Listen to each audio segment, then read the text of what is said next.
ترکیہ کی city Istanbul کے علاقے ارناد کوئی میں عاشقان رسول کی دینی تحریک دعوت اسلامی کے تحت قائم مدنی مرکز فیضان مدینہ سے روانہ ہوتے ہوئے نگران شورا نے مدنی خبروں کو بتایا۔ ترکی میں 29 فروری کو آنا ہوا تھا اور آج 5 مارچ ہے اور یہاں سے اب روانگی ہے۔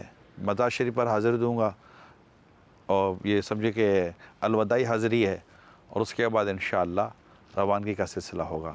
اللہ پاک جو غلطیاں ہوئی ہیں اسے معاف فرمائیں اور ہم سب کو اللہ پاک راہ خدا کا مسافر بننے کی توفیق عطا فرمائے۔ اس کے بعد میزبان صحابی رسول حضرت سیدنا ابو ایوب انصاری رضی اللہ عنہ کے مزار شریف پر حاضری کے لیے روانگی ہوئی۔ دوسری جانب مزار شریف پہنچنے پر مزار شریف سے ملحقہ مسجد میں نماز کی ادائیگی کے بعد مزار شریف پر موجود تبرکات کے حوالے سے نگران شورا نے بتایا۔ ماشاءاللہ حضرت کے مزار شریف پر تبرکات کی بھی بہاریں ہیں۔ صلی اللہ علی طه خیر الخلق واحلاها۔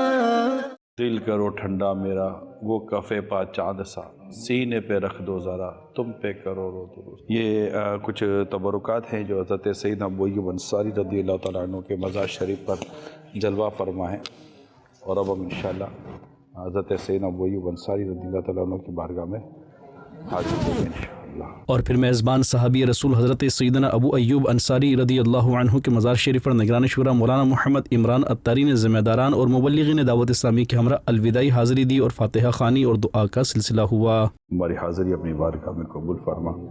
یا اللہ صحابی رسول کی میزبانی کا واسطہ ہم سب کے گناہ معاف کرتے ہیں، ہمارے پیر و مرشد کی بخشش کر، ان کے درجے بلند کر، اللہ پاک انہیں صحت و تندرستی، خیر و عافیت والی طویل زندگی عطا فرما دیں۔ اور پھر ترکی اور اس سے ملحقہ شامی علاقوں میں دینی و فلاحی کاموں کی مصروفیت کے بعد استنبول سٹی سے نگران شورا کی وطن واپسی کا سلسلہ ہوا۔